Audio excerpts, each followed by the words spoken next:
This conference will now be recorded. Hey, so good morning again, everyone, to all those online with us and in person.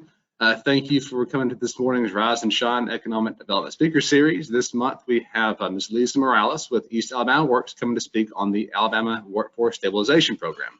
We're excited to hear about this really interesting project and program they're doing. Can't wait to hear more about it. So Lisa, if you want to take it away, I'll turn my camera off and my mic off. Thank you, Will, and thank you, everybody. This is a great opportunity to have a blended meeting, to have those attend via GoToMeeting and those to attend in person. So we're very excited to be able to share this grant opportunity with you all. It's funded by the Alabama, the State Department of Education and a number of other partners. So we're going to give you a little background on East AlabamaWorks first, so you can kind of see how everything works together. So East AlabamaWorks was organized in 2015 by the Alabama Department of Commerce and AIDT and the Alabama Workforce Council. They realized that there were challenges in workforce needs across the state and couldn't all be handled out of Montgomery. They needed to be handled, at the local level. So they created 7 regional workforce councils, all funded by the Education Trust budget and handled by Alabama Department of Commerce and AIDT. So we have the 7 workforce regions notated on the screen. Region 1 covers the top part of the state. Region 2, our workforce region, is the 7 best counties in Alabama, I like to call them. Region 3 on the west, Region 4, called Central 6, is located in the center, and then the regions to the south of us. Each region was laid out based on traffic and commuting patterns and like industries. So that's where the region map came into play. And so our 7 counties are Calhoun, Cherokee, Clay, Cleburne, Etowah, Randolph, and Talladega counties.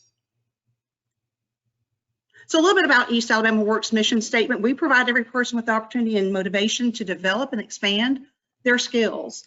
And that's also where the Alabama Workforce Stabilization Program comes into play. And we love how our mission and the AWSP, as we like to call it, kind of partner together and really work jointly. So our workforce statistics, our Region 2 population, a little over 370,000. Our working age population, 308,000. Our labor force, 158,000, about 51 labor participation rate. Those not in the workforce, 149,000, and that can kind of count those that are in the military, those stay-at-home moms and dads that are staying home with to raise their children and families, and especially in this day and time with virtual learning in some of our schools, maybe there are more people at home taking care of families. The employed, 152,000, and our regional unemployment, about 6,000. So although we have very low unemployment, we have a large percentage of our population that's underemployed or just completely given up on the workforce. They said, there's nothing out there for me. And so that's where East Alabama kind of comes into play and works jointly with our community. In person, we're joined with our fellow staff member, Carl Brady. And so we're delighted to have Carl here in the room. We also have one of our regional partners in this AWSP project, Gadsden State, and Workforce Dean Alan Smith is with us in person. So we may have Alan Smith make a few comments if we have to. So the Alabama Workforce Stabilization Program funded through, it's a coronavirus a CARES Act program, $17.8 million. The state of Alabama applied for a grant. We were one of 8 states or organizations across the country that received these grant funds. It's really those impacted by the COVID-19 to help them develop those skills. So our key industry sectors that we're looking to really help and support is our advanced manufacturing, construction, healthcare, information technology, and transportation, distribution, and logistics. So the overall goal for the state is to provide short-term, less than 1 year education and training programs to over 7,080 participants across the state and over 200 companies in 3 years. So this is going to be an ongoing project. That's one reason we're so excited to be here today talking with you all. You are really hearing this information as we are just now pushing this program out. So we're very excited to be here in Gadsden and Etowah County to talk with you all about it. We're here to help businesses avoid those layoffs, get those skill upgrades to those current employees, and really develop those talent pipelines. So we talked about that region map earlier. So each region has goals, and we always like metrics and goals to work towards. So our Region 2 goals, we're striving to serve 637 East Alabama citizens in 3 years. You can kind of see where we rate. Some regions may have a higher number, and it depends on their unemployment rate, those that are no longer seeking jobs in the job market. And that's where, like if you look at Region 7, you see they're looking to serve 1,800 people. As you all can imagine, the tourism industry is taking quite a hit. And so we're looking to find ways to help upskill those employees in that particular area. We have overall needs. We really need people in every one of our industry sectors, not just one, but every single industry sector in East Alabama needs support. And so our employer requirements, not many. We are actually trying to find a way. The application for this program is actually going to be online, and I'll share it with you. The application has 2 boxes that our panel will mark. It's either yes to be approved or more technical assistance. So we're striving to find ways to help and not say no. So we are looking for companies with 500 employees or less. And training positions must pay a minimum of $12 an hour. If you had asked us at East Alabama Works about a year ago, there was a lot of companies no longer that were paying less than $12 an hour. In the last probably 2-3 months, that number that has gone up substantially. So now we're seeing, fast food restaurants paying, well over $10, $11, $12 an hour. They have really raised their pay rates across every industry sector. So if you think that 500 employee barrier or could be a barrier, it may be small, but in our workforce region, we have just 13 companies that have 500 employees or more. So that's quite a large opportunity. Less than 1% of all the companies in East Alabama have more than 500 employees. So we have a lot of companies that we can serve. So employer incentive. So companies can receive 75% subsidized salaries for up to a maximum of 225 hours per individual. The individual does have to stay with that company for at least 225 hours after they have received that subsidy. We don't want the company to hire somebody, give them that training, and then after that, let them go. They do need to retain that person. So an example, we talked earlier about that $12 minimum pay rate. So if the company pays $12 an hour, they're going to be reimbursed $9 an hour. So at the end of the day, the company is paying $3 an hour during that time that person is being trained. Pretty good deal. So we're looking to serve displaced workers. Those are individuals displaced by COVID-19 and wanting to return to the workforce. Those new workers, helping new workers with barriers to enter the workforce towards those in-demand occupations. And the underemployed, those that we talked about earlier, helping underemployed and low-wage workers transition to a better paying and more fulfilling employment.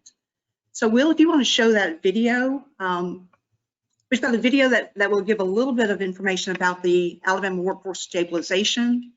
He's going to put it in the chat for those online.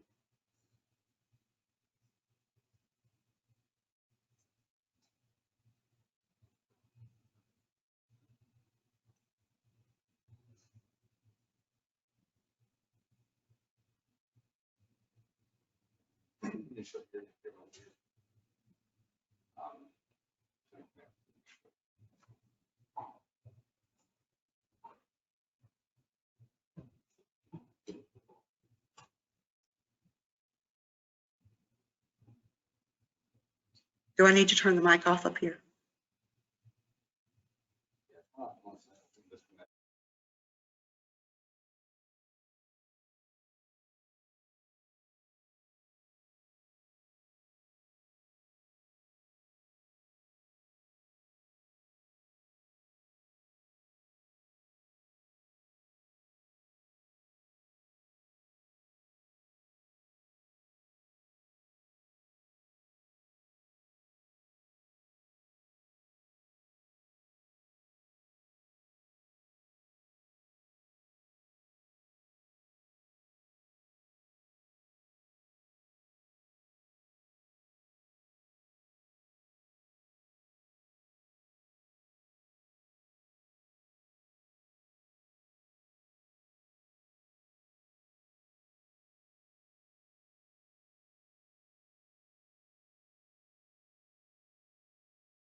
Thanks, Will.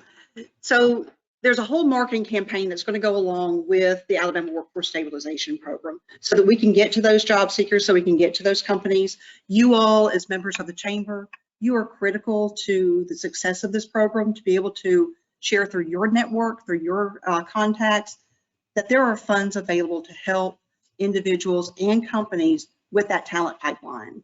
Those people that need those jobs, as we all have heard, Governor Ivey is doing away with the extra pandemic money for unemployment.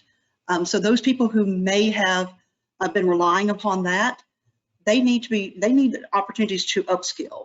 If they have had a job, but it was not the job of their dreams, now's the perfect time to be able to get that upskilling of a job through our training provider, our local training provider, Gadsden State Community College. You know, we've got some great training programs, short certificates, as we saw earlier, that less than 1 year kind of program. So they're in and out quickly and have that training to get them to that next level. They're not relying upon or they have those job skills available to them. They're not waiting for somebody to come in and train them. We can help get them trained. So that underemployed group really is a huge target for us. Those that may have that degree or may have those opportunities, and they're taking jobs that are having them underemployed. There are great jobs and great salaries that go unfilled every single day. And that's what we're looking to try to help. But those people that need the help, they need more than just that education part. The education part is critical, and getting that education paid for is critical, but they need some additional assistance. So there's wraparound services that are going to go along with this. The Human Capital Development Fund was created as part of this Alabama Workforce Stabilization Program, and they're going to help offset things like transportation. We all hear every day the challenges with transportation. Childcare, I know through the chamber we really try to help find some ways, and we are continuing to look for ways to help with childcare. Housing, there's not a day that goes by that we at East Alabama Works don't hear about the challenges with housing. And then equipment cost. You know, it's great to aspire to have a career in healthcare, but then to also have to pay for the scrubs and the shoes and everything that goes along with it. This grant will help them get those equipment and those items that they need to be successful when they go on clinicals. It wouldn't have to be an out-of-pocket expense for them. They would be able to get that through this wraparound services with the Human Capital Fund. We are also working with our community. So programs like 211 at United Way, they have a database of resources, and we want to help bolster their resource list by helping to find additional resources, and then be able to refer people to United Ways and 211 numbers to be able to find those additional resources.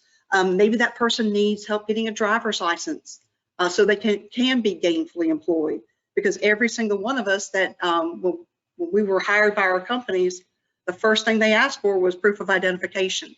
And so if that job seeker doesn't have that proof of identification, that's going to be a barrier for them. And I know in Etowah County, we were able to connect some students with some local resources that helped pay for those, either driver's license or ID cards. So those sorts of things are going to factor also into the Alabama Workforce Stabilization Program. So here's a screen with a lot of words. I really hate PowerPoint slides that have all a page full of bullet points, but we have several different levels of eligibility. And so we're looking, and basically the Workforce Innovation Opportunity Act, or WIOA, has qualifiers to help those job seekers and those going into the workforce.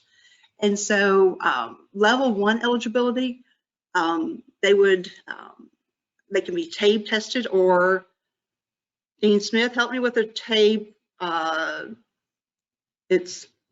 basically, the TABE test is what we give the students through our adult ed services to find out where their functional skills are.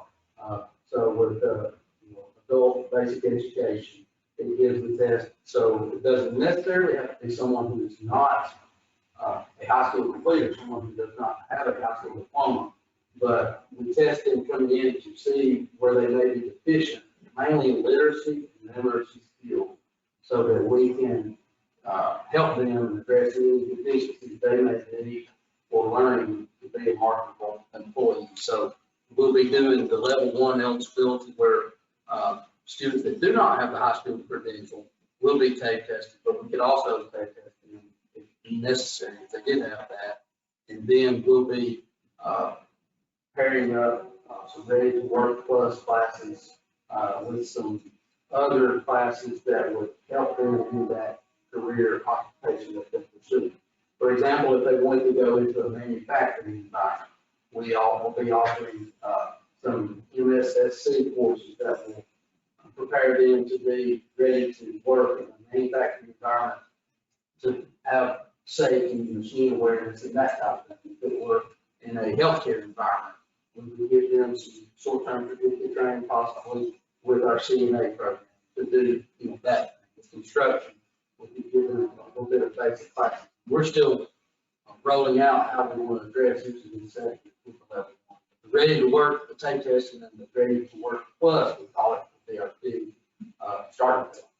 And TABE stands for Test of Adult Basic Education. So we're basically trying to figure out where they fall in their education. You see a lot of different special populations, so we're looking for those displaced homemakers, those low-income individuals, those with disabilities, single parents, homeless individuals, homeless youth, and children. You know, often we talk about homeless, but we have a huge homeless population here in Etowah County, as we all know. But there's also a huge population of homeless youth and children as well. Those 55 and over, and those that have been previously incarcerated. What better way to help somebody keep from going back to a pattern that they previously had that landed them maybe incarcerated than to be able to provide them skills. And Dean Allen Smith was talking about the MSSC Certified Production Technician, and that's an excellent program. I'm a firm believer in that program of what it can do. You know, the first module is safety, and I guarantee every single one of us, no matter what our jobs are, could use safety to, when we go into a company or an organization, we all want to be safe. And so knowing the safety requirements is good for any individual. So there's a second level of eligibility. It may be somebody who is unemployed, dislocated. They would need to have a high school diploma or equivalent. And if somebody doesn't have a high school diploma or an equivalent, there's a great program here in Etowah County called HIRED, H-I-R-E-D, and they will help an individual get that high school diploma, which is so critical to a lot of our companies. Basic skills deficient as determined by that TABE test that Dean Smith was talking about a moment ago. Be willing to be that post-secondary CTE student or career technical education. If I could do it all over again, something like a CTE program like industrial automation, that is exactly what I would do, or certified production technician. There's just so many doors that opens and helps an individual. Meets that WIOA eligibility requirement. We work with our partners at Gadsden Career Center, and they do a phenomenal job helping those individuals find out if they can be qualified to receive WIOA services, and then belong to one of those special population groups. And then another very interesting category is the Incumbent Worker Training Program. So that's to help those that are currently working for an employer get that upskill. So as you are in business, at a Rotary meeting, at a Chamber of Commerce meeting, when you hear that company talk about, you know, we're buying a new piece of equipment, we need to upskill our employees to have additional training. This AWSP is perfect for that. They do need to complete a training request form. It's on the website, and I'll give you that web address here in just a moment. And that was the form I was talking about, that there's only 2 answers, that the committee that's reviewing these applications, they can be approved or send back for more assistance to get more information. And then the Career Center Business Service Rep will help complete some information.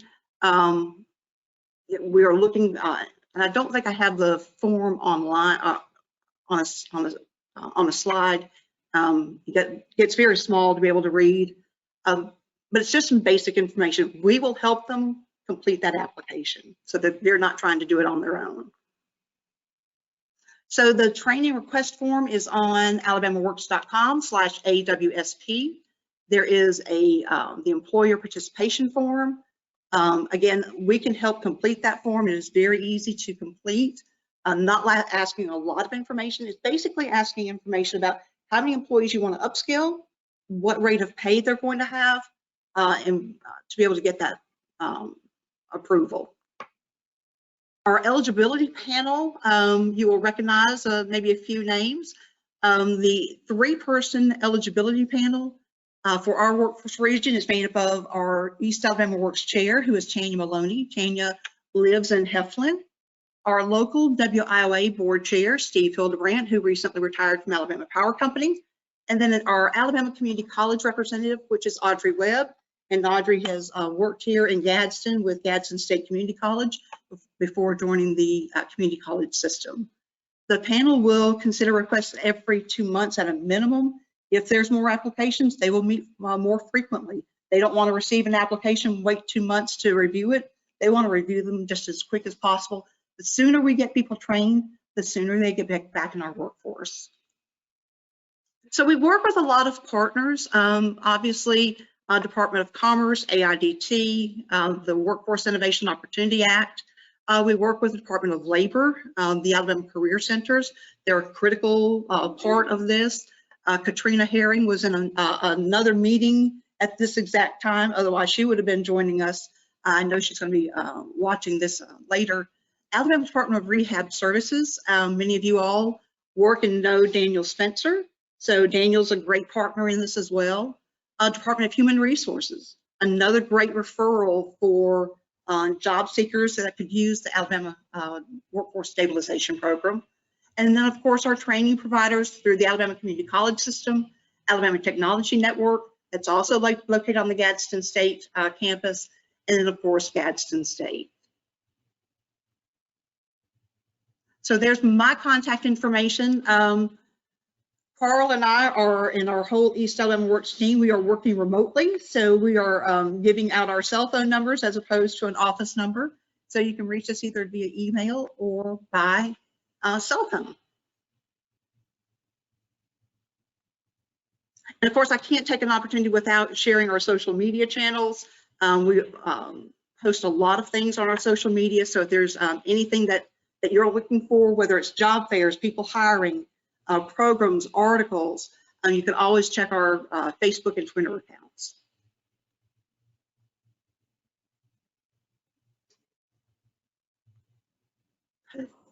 So Will, can we open it up to questions?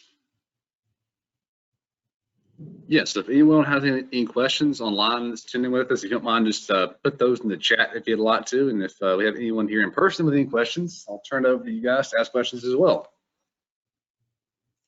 Yes, yes, Gil. Sorry. What is the process for getting this out in the public? I know you're going to be talking to employers, but to these people that are in need, because I talk to different people, they don't know where to go, they don't know where to start. So what would be the best way to tell them what they need to do? So the Alabama Career Center is really one of the absolute best places to start. That's what they're designed to do, is to help job seekers and those that are looking for resources. Gadsden State Community College, you know, many people are very familiar and very comfortable with that campus. And so they're, you know, 100% involved, whether it's the adult education side of things or just people at the One Stop Center there at Gadsden State. We're working on promotions through television, but obviously job seekers may or may not watch some of the channels that we might put things out on. They're probably, you know, watching other channels. They may be on Netflix or Hulu or those streaming services that we're not, you know, capturing. I think it really needs to be a grassroots effort. I think it needs to be, we'll be looking for more like posters in stores and where people that might be shopping or visiting that would need that information. You know, places like bulletin boards at the Department of Human Resources, you know, keeping those folks involved in this whole process so they understand. We'll be meeting soon with like United Way.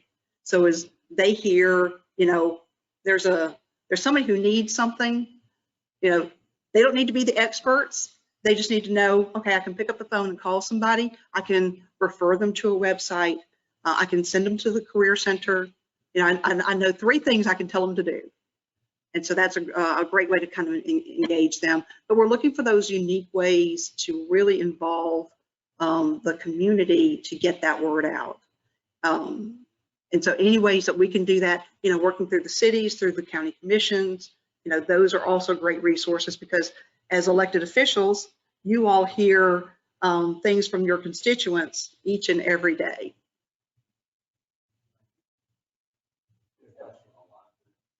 Okay. Yes, ma'am.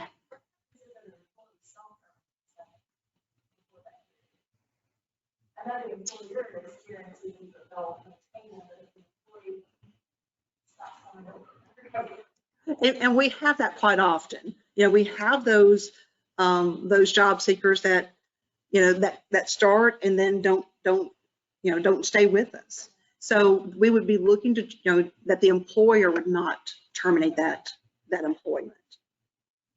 if the job seeker does, you know, we have limited control over what they do, but since the funding would be going back to the employer, the $9 an hour, and if an employer, you know, pays more than $12 an hour, let's say they pay $15 an hour, they would still get that 75%. Yeah.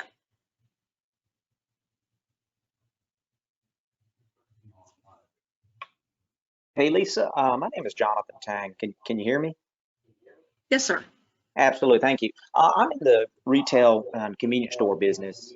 I noticed you've got in the 7 sectors a lot of manufacturing, trade-related jobs.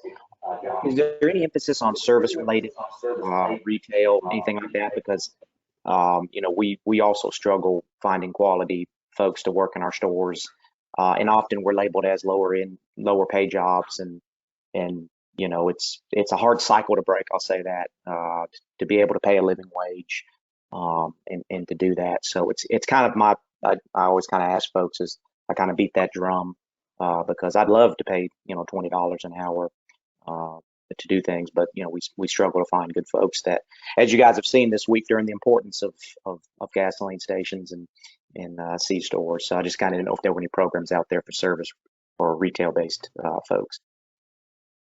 And although the sectors that were indicated are priorities, we are looking to serve any industry sector that we can. So, and I would dare say, Jonathan, you all are probably paying a wage very similar to what a lot of our other companies are paying. So as long as you're paying $12 an hour for in this program, then you would qualify to receive some services. But there are plenty of other programs that we could talk about that would be a benefit as well. Thank you. So don't let the industry sectors give you pause. We would love to talk to you. Any other questions? I'll go to Jessica and then I'll come.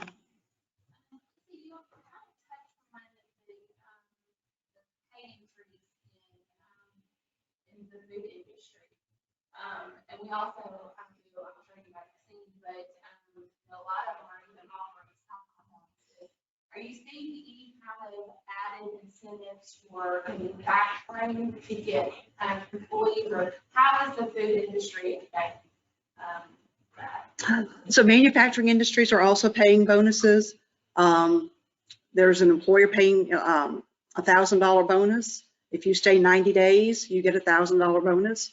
And some are tiered, so maybe you know, a tiered kind of thing. Some are putting employees who stay a week. You know, for every week they stay, they get put into a drawing. So they're trying to be just as creative. Then you also see employers doing, you know, things like employee appreciation events. And some have maybe done them in the past, but we're really seeing more doing things like that, whether it's a cookout or, you know, the plant manager washing cars, you know, to try to help, you know, that those people to be excited about coming to work every single day. So employers are trying to find ways, you know, trying to find just ways to keep their employees engaged, keep them coming back. It used to be when 5 years ago, I need people to pass a drug test. That was the #1 thing we heard. And now it's, I need people to show up and I need them to come back tomorrow.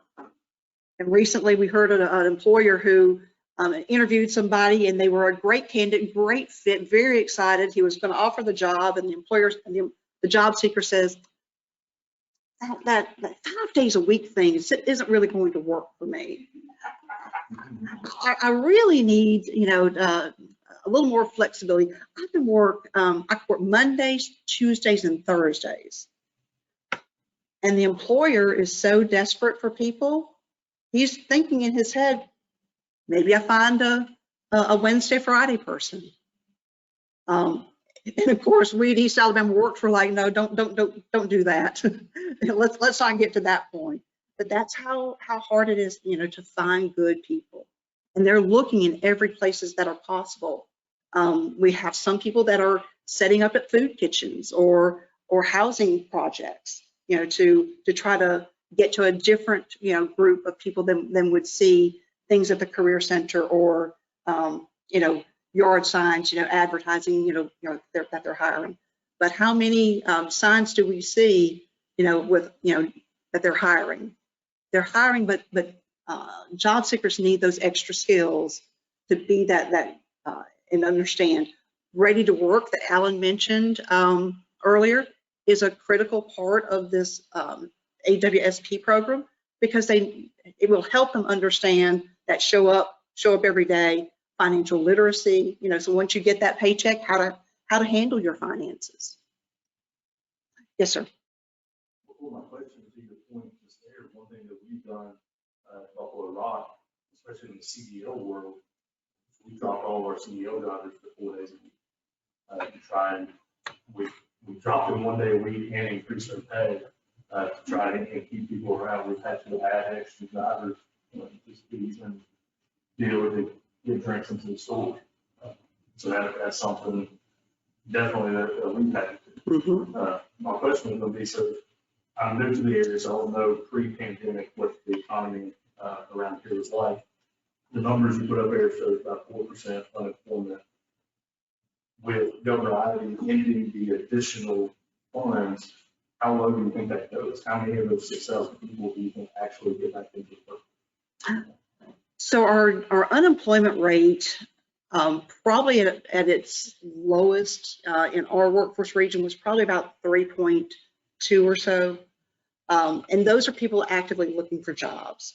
So I think what you're going to see is probably some people in that unemployment, that 6,000 number, actually find jobs or take jobs, and then some others move into that, maybe in the I've quit looking for a job. Now they may start, looking for that job, now that the pandemic money is going to be stopping in June.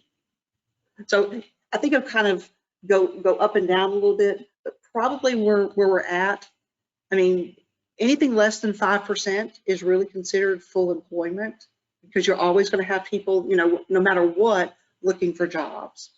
The purpose behind many of this grant is to engage the people that are not active, that labor force participation rate and the underemployment in Region 2 are a big problem. So we have many people that are not looking for jobs in some situations in generation. We have many high school students that the day they retire is from employment day. And then we have many that are not engaged in actively looking for jobs. So upskilling behind starting out with the ones that we can get into the pipeline. That's the term that we listen out there and many things about. But upskilling the ones that are engaged to help with that underemployment situation, to get people further up the chain and provide opportunities for that. So getting them to work is a definite focus, but keeping them engaged and moving them up further is a bigger piece, really, of solving that problem, because of the disavowed numbers that we have that are not looking for employment or are underemployed, and they are typically the ones that are going to, if you're underemployed, you're going to fall out eventually because you're going to give up or you're going to move away. That's basically what's going to happen if you're underemployed. So they're the first ones that will jump and go for opportunities in one situation. Those are the big components that we talk about. Did that answer your question? Okay. Other questions?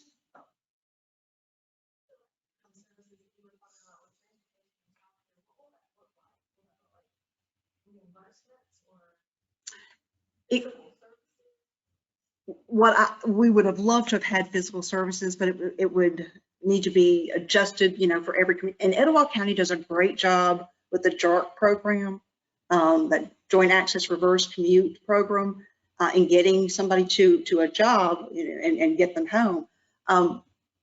This would help them get to that training that Gadsden State would be delivering. So we would work that with that individual and either reimburse them or be able to like provide a taxi voucher or some sort of voucher to get their travel. Because even though Etowah County has that program and other great resources, it's still that, you know, that individual that's coming from one place that needs to get to that training and just doesn't have that, you know, and there are some other solutions that are being worked on, but I think that would help, you know, in this 3 years that we're working on this program. And so we have to give a huge thank you to Governor Ivey's office, the Governor's Office of Education and Workforce Transformation. Nick Moore in the Governor's office helped to write this grant. And if you all are familiar with Nick Moore, it was probably an impeccable, you know, 2,000-page document. It is no surprise that Alabama was able to land one of those 8 spots that received this funding. And so if I had used Nick's slides, we would still be here. I could not decipher them. He makes the most incredible slides. You all got the version of slides that I can work from, as opposed to Nick's slides, who are just so impressive. So East Alabama Works is here to help, regardless if it's with the Alabama Workforce Stabilization Program, if it's with any sort of other job training resources, to help with that workforce pipeline.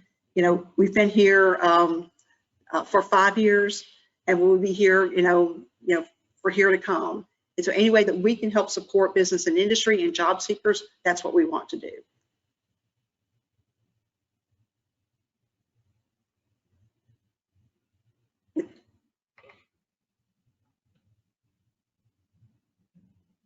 Do we have any more questions online before we wrap up?